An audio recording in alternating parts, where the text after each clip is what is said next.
Okay, hi everybody. So the session before lunch.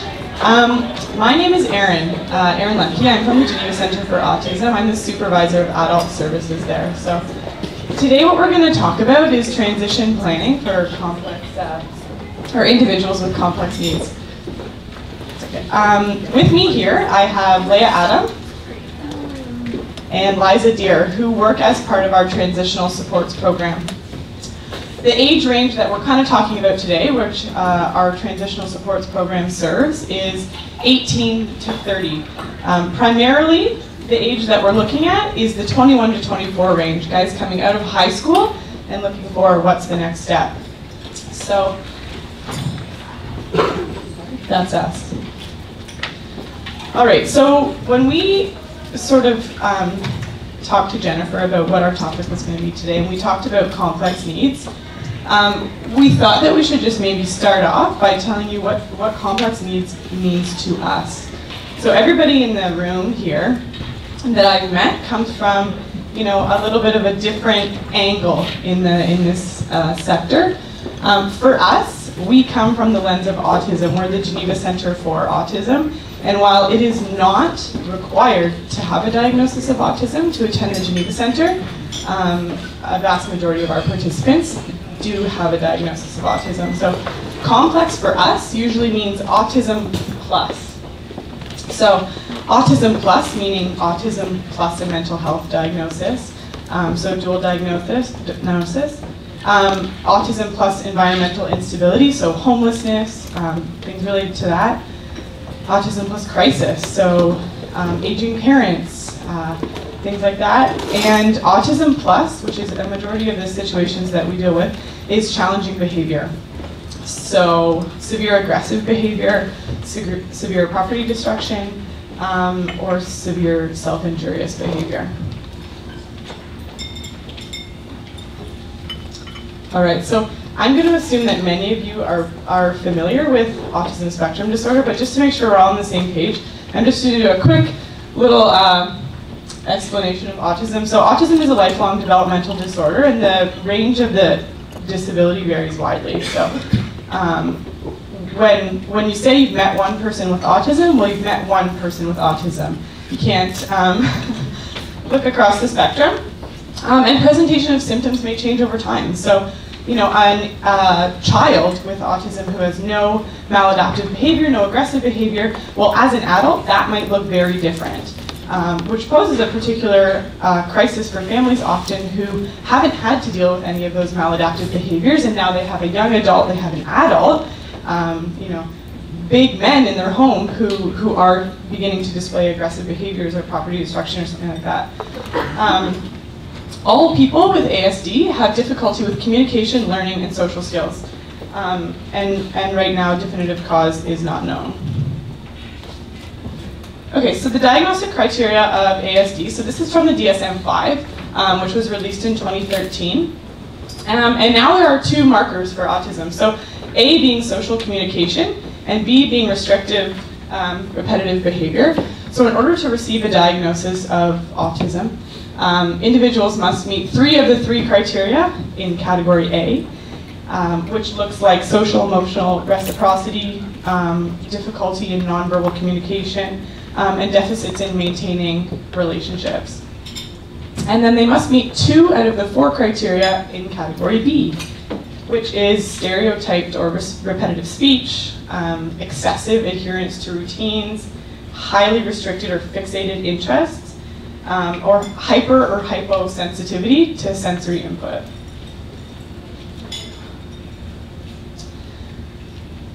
The most commonly associated features with autism that we do see are the following. So anxiety, generalized anxiety disorder, disrupted sleep, sleep reversals, things like that, an intellectual delay, challenging behavior, ADHD, impulsivity, and bipolar disorder. So here I was going to show you a video. I thought I was being really tech savvy and inputting it into the PowerPoint, but it didn't work. So, so I'll just explain to you kind of this video. We use this video a lot in training, and we call it a typical day in ASD. And what it's really meant to do is to outline to you intent behind some of the challenging behaviors that we see, and it walks you through this young adult's day, starting from the morning where she wakes up and the clothes that she wants to wear are not available, they're in the wash. She gets on the school bus and their air conditioning is not working, so it's really hot in there. Because the air conditioning is not working, the perfume or the scent on the person beside her is really strong, and that's too much, and it kind of walks you through her day. And then it shows you, midway through the day, her pencil falls on the floor and she has a meltdown. She's aggressive, and it's really just meant to say, look below the surface. The meltdown didn't happen because the pencil fell on the floor. Look what was leading up to what happened. So definitely not as engaging as the video would have been, but that gives a little overview. So then we're going to talk about transition planning. So why do we transition plan? So we have this good quote here that says, the fundamental goal is to enable people to live and participate in their communities as independently and fully as possible, and to make their own decisions to the fullest extent possible. The vision of Geneva Center for Autism is successful community inclusion. So that is a common thread throughout all of our adult programs. Why do we transition plan? Well, in our program in particular, we're looking for our individuals to be successful in their community, not to be, coming to us daily forever. We have 3 streams in our community participation support program. We have a one-to-one stream intensive. So what that looks like is our individuals come to us every day for 6 hours a day, and they have a one-to-one support. What we do from there is we transition them to a 1-to-3 support. They come to us every day or multiple times a week. They work in a group of 1 staff, 3 other participants, and they work in that ratio. And then from there, they'll work with these guys. And the goal in the program, when they move to the Community Options program, is that they're going to go from really, really intense supervision to a program in the community where they're fully engaged. So with less supervision, for whatever that means to them. Independent for some of our individuals means on their own. Independent for others means with support. So it really is individualized. And then how? Got this nice visual of this fish jumping out of the box to sort of show you to think outside the box. So in many of the planning manuals, if you look at some of the planning manuals, they do say, be creative, be innovative, get to know your participants, but there's not a lot of strategy on how.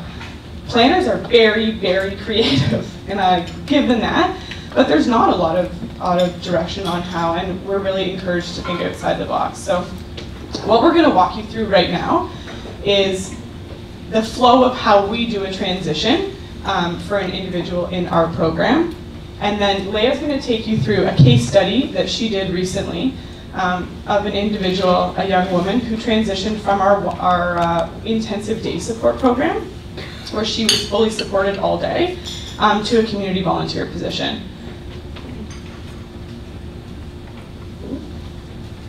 I'll take that. Okay. So these are some considerations that can be applied across any sort of transition planning process, but some of them are specific sort of to the autism diagnosis.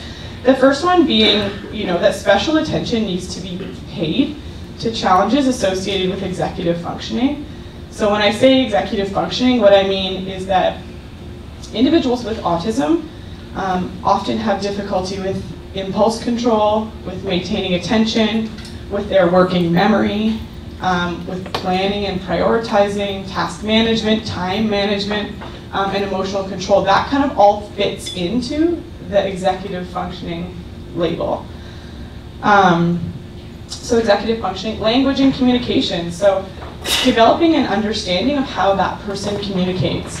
Be prepared for literal interpretations, and be prepared to give adequate time for processing, that kind of thing. And then also be aware that receptive language might not meet expressive language. So you might have an individual that comes into your program and can speak in fluent full sentences and seems well on their way to a totally independent lifestyle. But then when you do some assessment on what are they understanding, or maybe they're just repeating something that their parent told them they wanted to do, which is something that we run into a lot, is the family is saying, this is the kind of job you should get.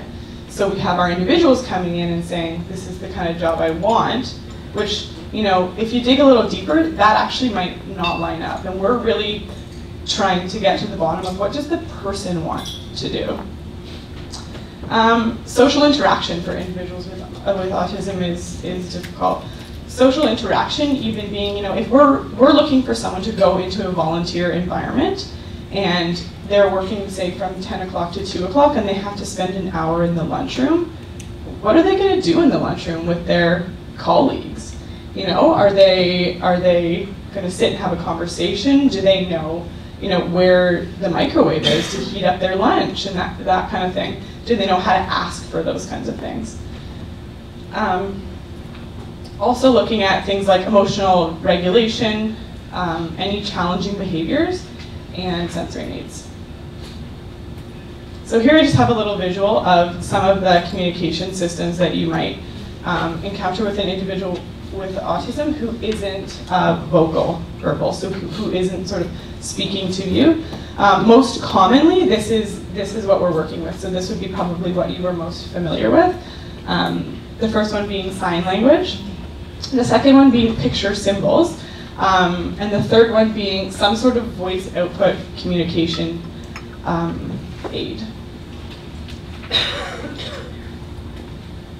Okay, so where do we start? So where we start when we first get someone into our program is we look at building rapport. So getting to know the person, spending some time understanding how their interests and their passions can sometimes serve as a powerful motivator. For an individual with autism who has really restricted interests, those interests can actually serve as a really powerful motivator and can be used in a community setting. We're looking at what is important to the person, not necessarily what is important to the family or the parents, and then preparing that individual for the transition process, making sure that they, to the best of their ability, have an understanding of what we're doing and why we're doing it.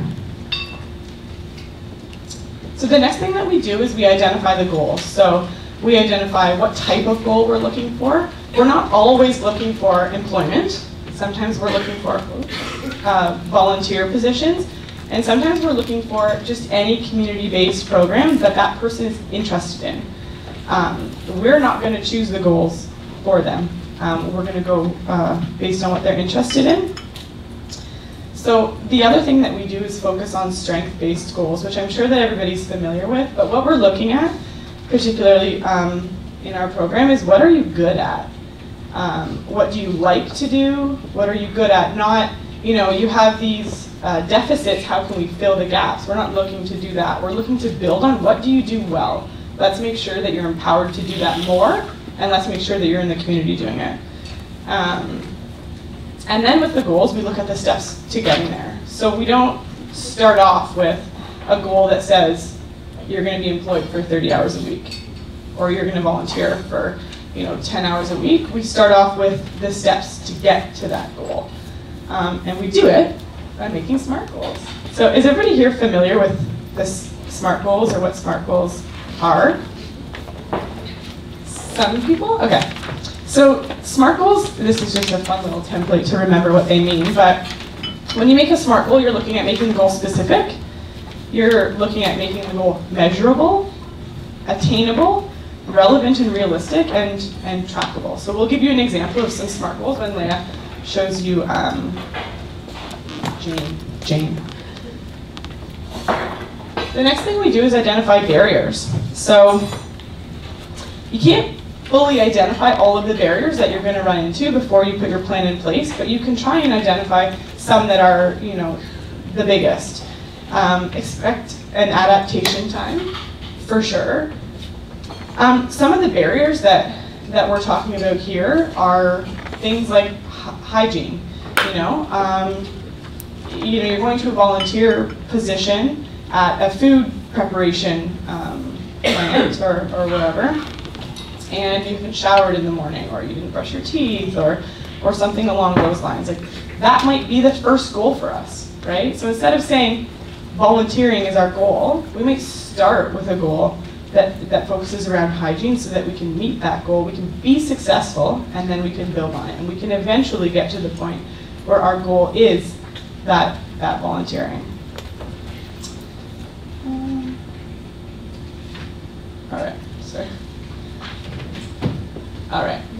So once we've done all of that, we look at what supports we're going to put in place. So what we do is we look at, is a job coach required, community referrals. So this whole event has been great for us in terms of knowing, where to refer some of our guys, and ABA strategies. So our plans are based on the principles of applied behavior analysis.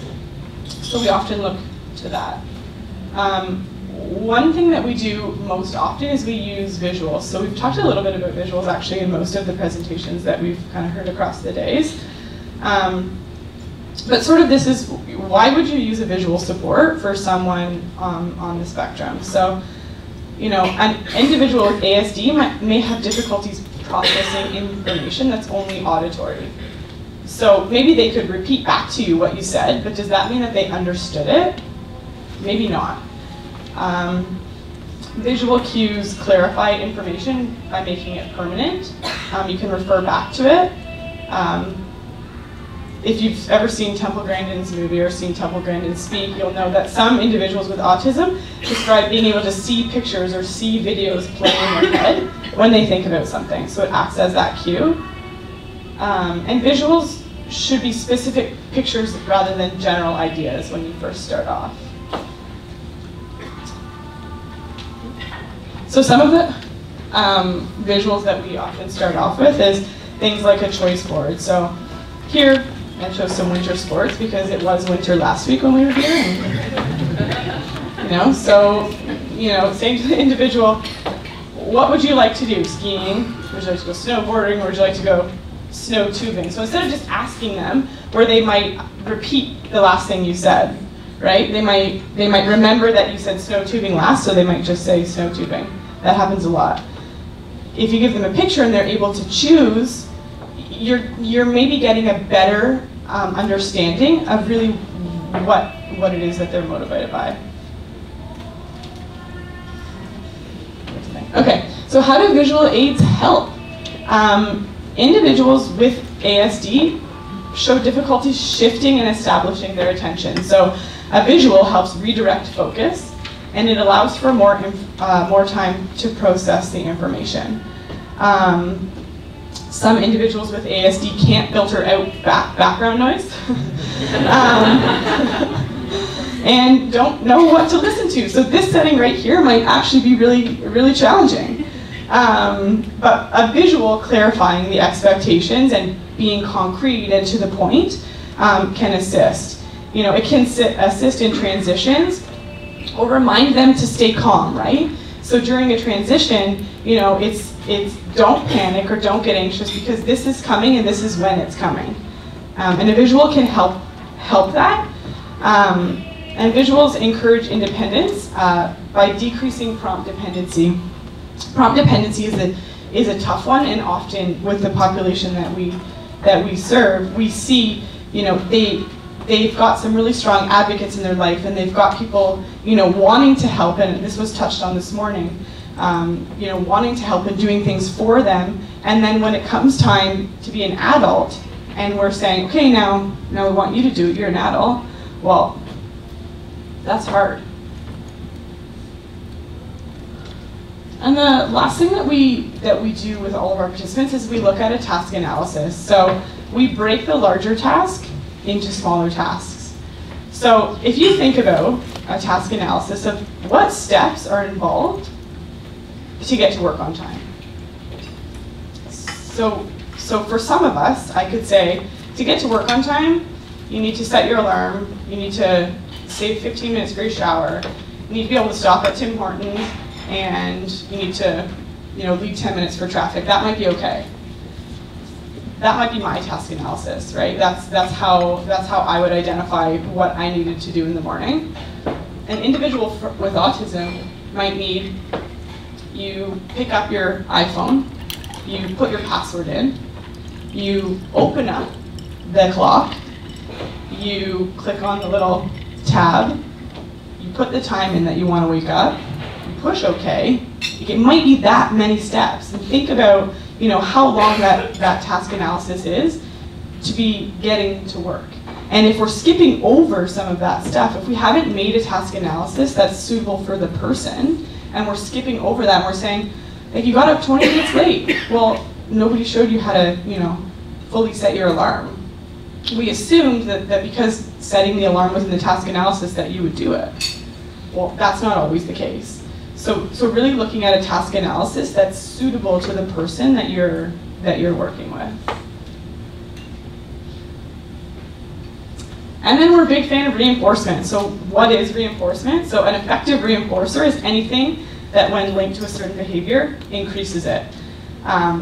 In other words, if a behavior is occurring, it's being reinforced. So if we look at like natural reinforcers, a natural reinforcer would be like, if you don't wear your coat outside and you get cold, well, the next time you're gonna wear your coat outside because it's cold.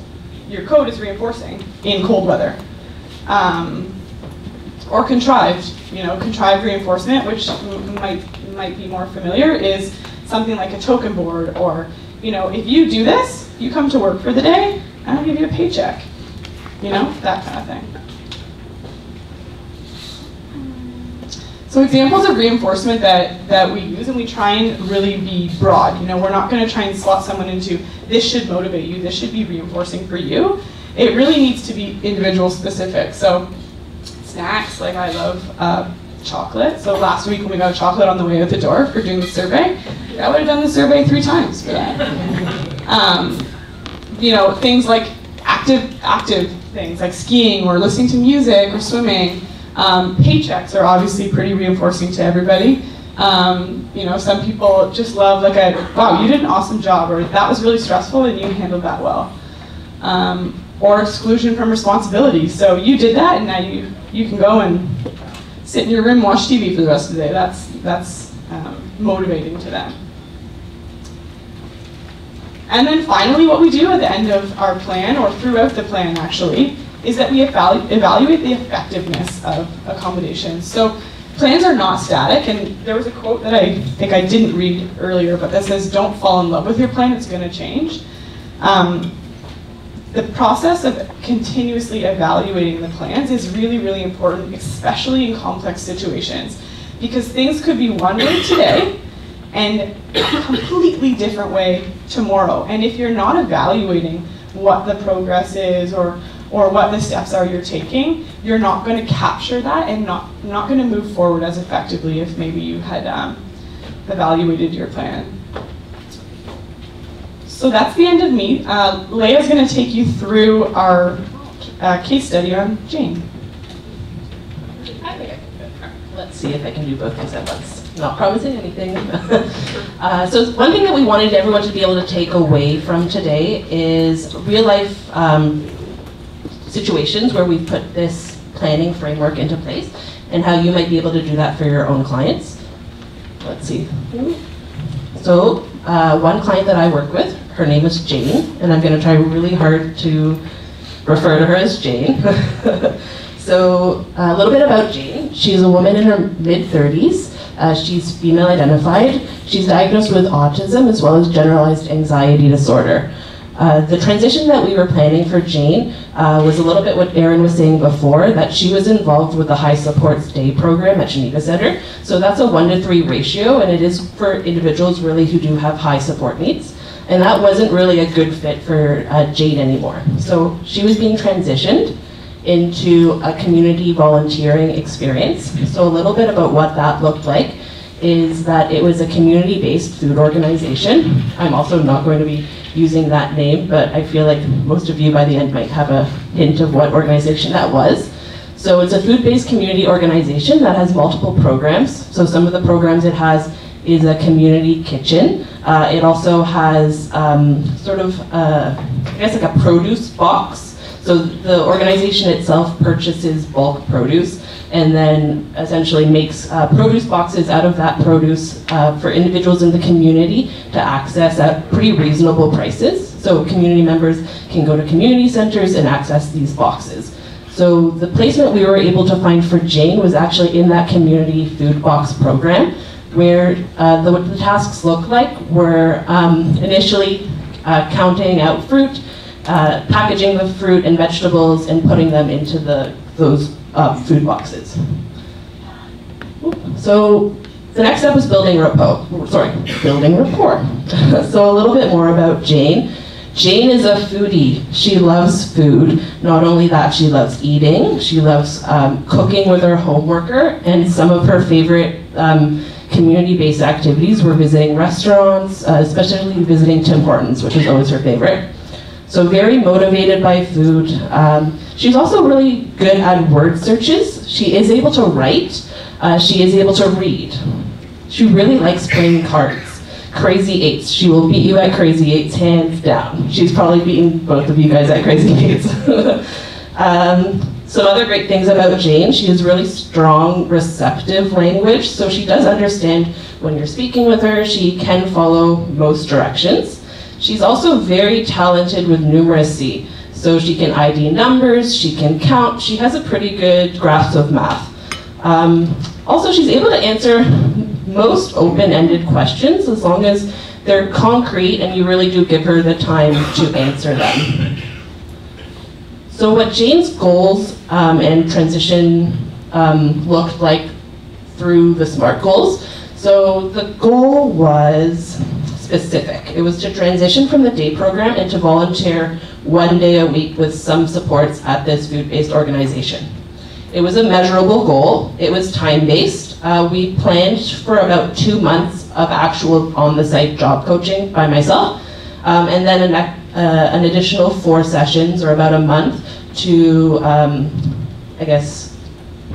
train the support worker that would be with her for the duration of her volunteering. The goal was attainable. The task was assessed to be appropriate, and that's kind of an informal assessment. It doesn't always have to be a tool. What it looked like was myself actually going to the organization and doing a shift myself there. So seeing exactly what Jane would be expected to do at a typical volunteering shift. It was also attainable in the sense that we knew that she, in terms of being independent, she was going to need some support and kind of a contact person. So it was attainable for the family to hire that support worker. It was financially feasible for the family. So it was relevant. Jane's interest in food, it was a perfect fit, so that was great. And it was realistic. So we were being very realistic in the sense that Jane would need ongoing support, and the family had agreed to provide that support.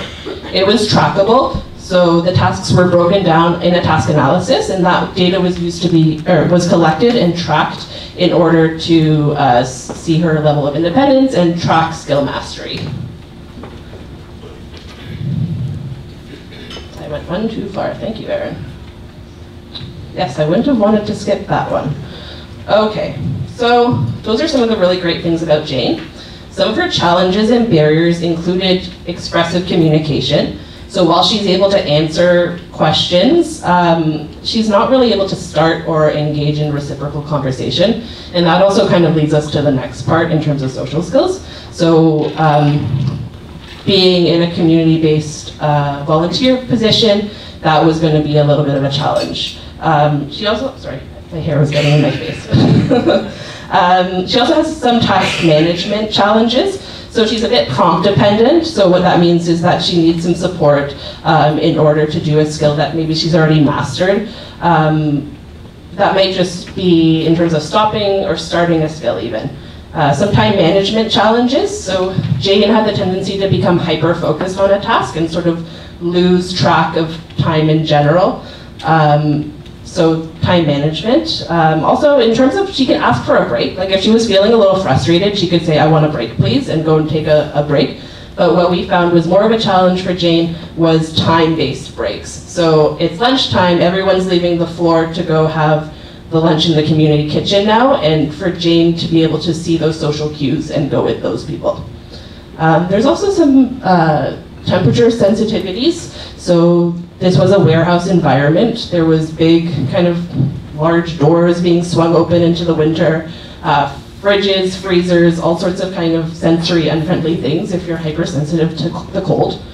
On top of that, Jane, as we said, is diagnosed with generalized anxiety disorder. So what that looked like specifically for Jane was loud humming, presenting with some vocalizations, some behaviors in terms of pacing. And those kinds of behaviors can be a challenge or a behavior in an environment where that individual is working in an environment where not everybody knows or needs to know about her diagnosis. So, moving forward, these were some of the supports that we put in place for Jane. So the task analysis, as Erin mentioned, is when we break down each task. Each task can be broken down into a large amount of components. So this was done both visually for Jane in the sense of a visual schedule. It was kind of packaged like a guidebook, so it wasn't super obvious or potentially stigmatizing. She was able to sort of have a guidebook to guide her through the task.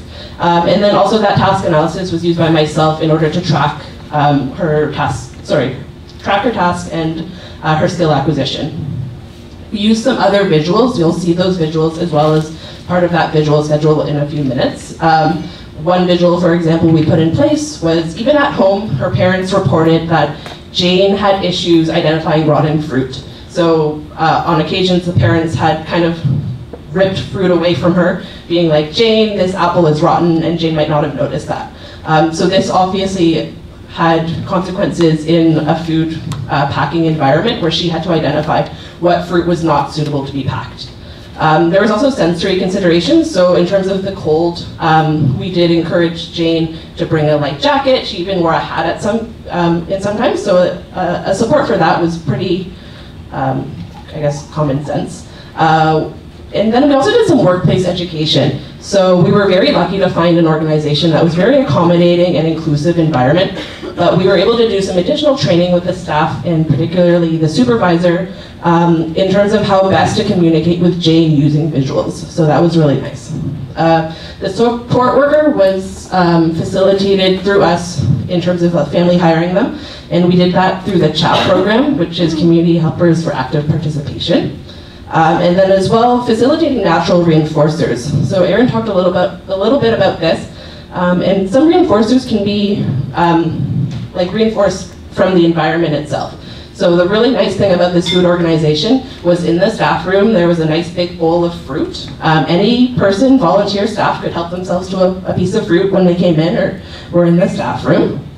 As well, like I mentioned, there was a community kitchen. So at lunchtime, around noon, everyone called it quits for an hour, went down into this cafeteria setting and was able to enjoy a really nice, hot, healthy lunch. That was really motivating for Jane. As well, when her support worker picked her up at the end of the day, there was a Tim Hortons between that place and the subway. So on the way, she got to go into Tim Hortons and choose something for herself. So this is one of the visuals we used. I call it the task and tally visual. So this visual was originally put into place to facilitate the conversation between the supervisor at the volunteer program in order for him to be able to relate the task of the day to Jane. So what that would look like filled out would be like this. So he might have asked Jane to pack 3 apples in each bag, tie a knot in the bag, and then put the apples into the food bin. As Jane would do that task, she would tally it on the side and know when she had reached the end of her task using that. So Jane was actually able to use this support pretty immediately with quite little support from me. I modeled the tallying once for her and she picked it up really quickly. So that was a really good support for her. Here's an example of reevaluating visuals. So originally this was one visual that kind of just said like, this is good fruit, this is bad fruit. And it really wasn't enough or very salient for Jane. So what I ended up having to do is kind of making up a list of like what the most common fruits and vegetables she was packing. And then coming up very specifically like, this is what a good potato looks like, this is what a not good potato looks like. Only pack the produce that you would eat yourself. So that was actually reported to the parents that when she started gaining mastery in this at the volunteer organization, that she also showed generalization in the home and was better able to pick produce that was ripe but not overripe. So this is a visual that was put in place as Jane's duties expanded. So originally she was just tallying pieces of fruit, but then her duties expanded to also weighing the fruits and vegetables. This posed a little bit of challenge in terms of Jane's task management. So she tended to focus very much on the number. So if her supervisor said 500 grams of green beans in each bag, she was very literal and wanted there to be exactly 500 grams of green beans in the bag, and she would take them out and then put one back in, and it was taking up too much time and it was not helping her with her time management. So this was a visual that was put in place for her to kind of see a range of what was acceptable to put in the bag. And at the specific volunteer placement, they were very much appreciative of putting extra in the bag. They would much rather give somebody an extra apple than an apple too little. So this was a visual that she used for that, and that was pretty well received by her as well. So this is an example of the visual schedule we used. This schedule was initially compromised the entire task. So entry routine, doing the task, exit routine, but because we put in the task and tally visual, she was really sufficient with that and able to do almost all of the tasks with that alone. So it was really only the social pieces at the beginning of the volunteering during kind of her entry routine that she needed a little bit of help with in terms of coming into the organization, settling in, having access to tea or a water, grabbing a fruit, making sure she says hi to her supervisor, doing the check for the daily task with the supervisor, setting up materials, etc., washing her hands. So, in terms of evaluating the plan was very successful. Jane was able to transition to volunteering one time a week. She volunteered from 10 a.m. to 3 p.m., so it was a 5-hour shift, which is great. The idea of goal moving forward would be able to fade the chap worker. Right now the chap worker is doing really great things in terms of making sure that Jane socializes during the lunch break, plays crazy eights with people, etc. So right now that's still a really good support, but in future we would like to look at fading that. So that was an overview of what planning could look like. Now Liza is going to walk us through a bit of a workshop. Thank you.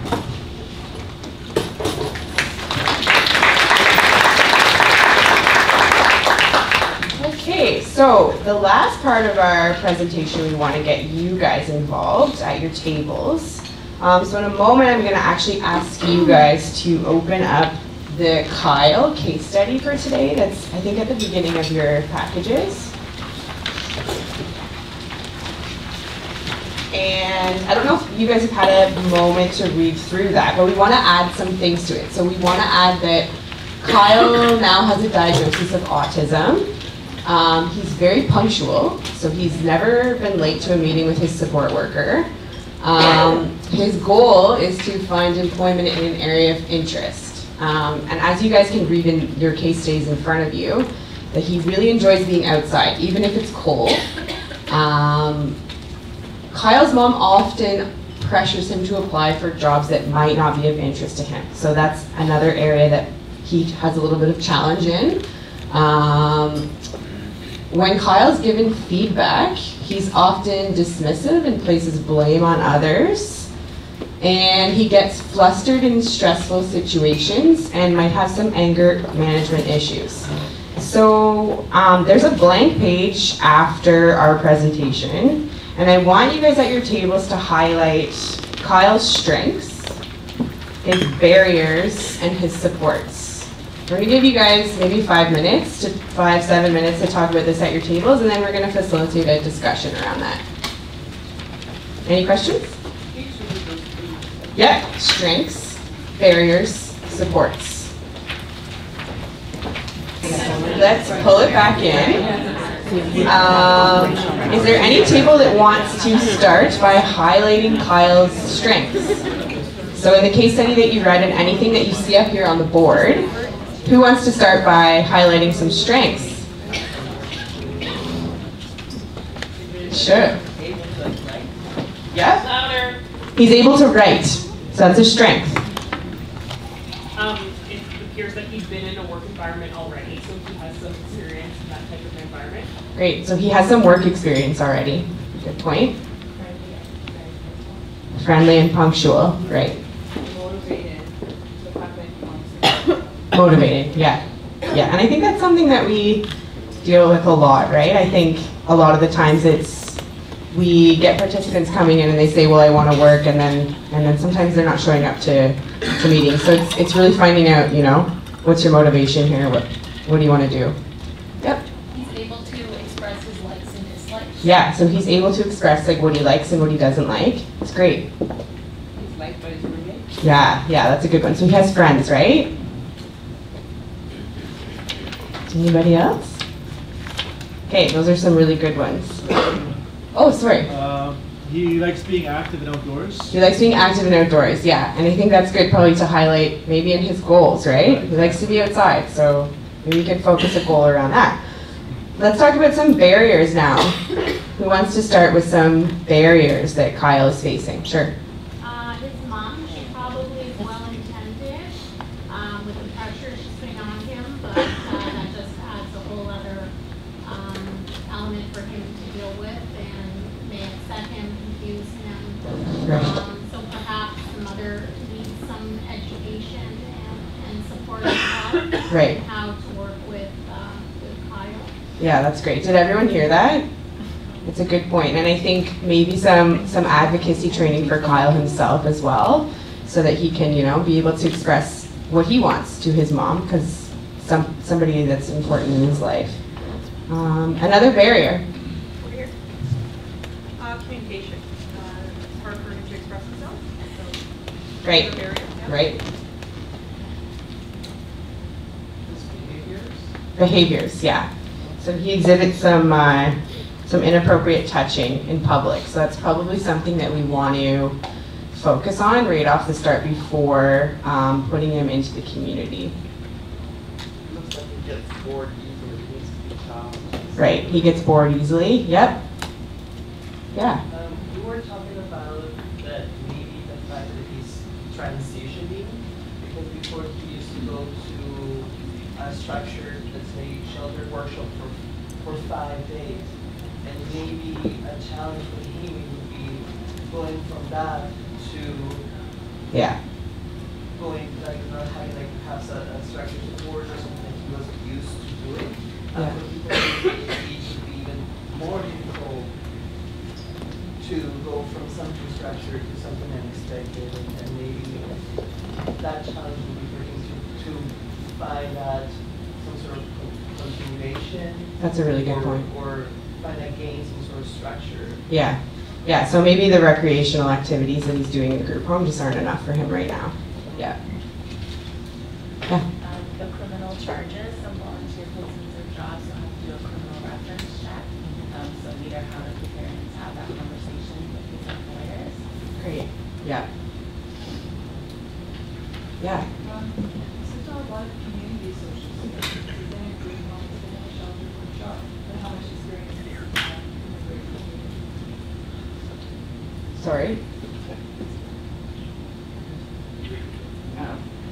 So can you repeat that? I said community social skills, so he's Right. been in a group home, he's been in a shelter workshop, but how much experience has he had out in the great In the community. Yeah, like engagement in the community. Yep, that's a good one. You have one, yeah. The fact that he requires a one-to-one Right. Anybody else for barriers? Yep. That he's just, that when given feedback, he's dismissive and disciplining others. Right, so maybe a little coaching on how to appropriately take feedback and then apply it. Good. Okay, so now we want to talk about what supports would you guys put in place for Kyle. I don't know if you guys had a chance to talk about this at your table yet. Did everyone get a chance to do that? What do we like for time? 10 minutes. 10 minutes. Okay, so why don't you take 5 minutes and focus on what supports you guys would take, and then we'll come back as a group. Okay guys, we're gonna start talking about what supports you guys would put in place for Kyle. I'm gonna guess he's misunderstood what he can do. Who wants to start? What table? He sounds very much like my cousin. Yeah, I'll wait. Yeah, very, very much. Yeah.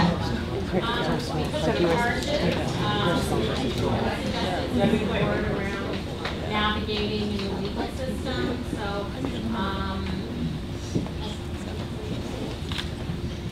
we're breaking this song. We just said because of the charges, that perhaps helping him navigate through the legal system and advocating for him, or helping him advocate for himself. So perhaps court support there. You know, speaking to the lawyer in terms of the best way to communicate, whether it's visual, written, etc. The possibility of diversion.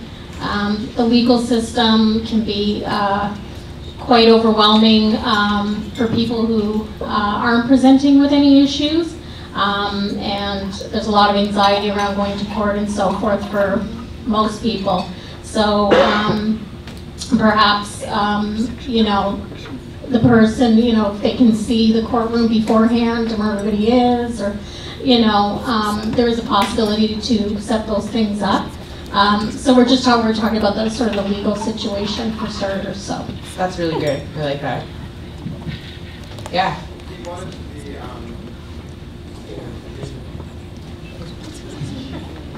He wanted to see himself as an individual. He wanted to gain independence, so maybe a mentor or adult protection worker can introduce him and maybe put some coaching and some education and training around his social aspects and help him transition to the community.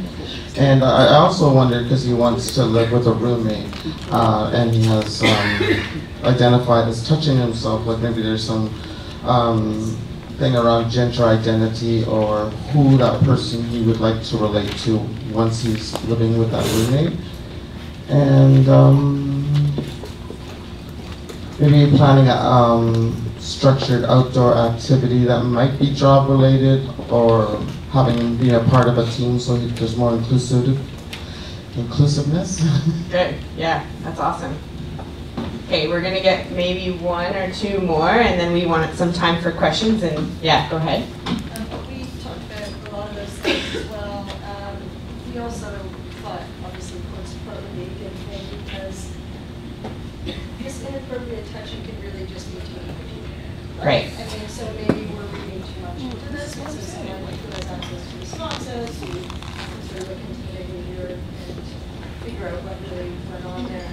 I think what nobody has mentioned so far is support for mom, so that she can be maybe non-dominant in this situation, especially with the added criminal justice element.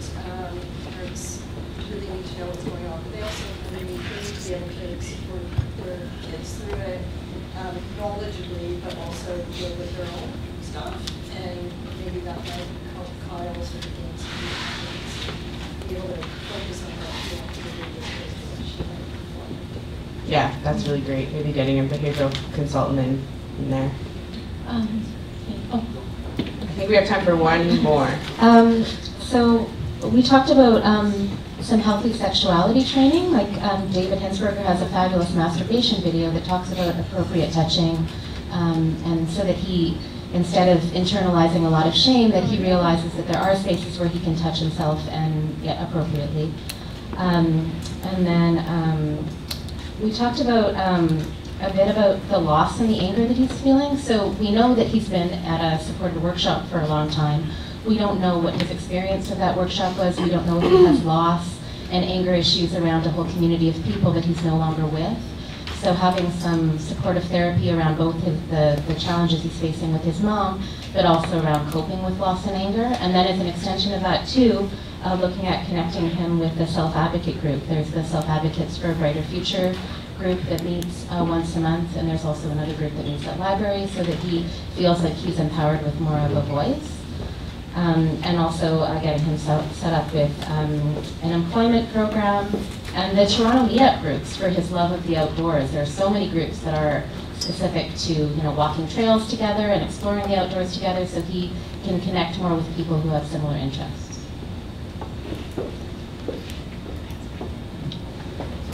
Can I say something really quick? So I just want to really pay close attention to where it talks about touching himself in public.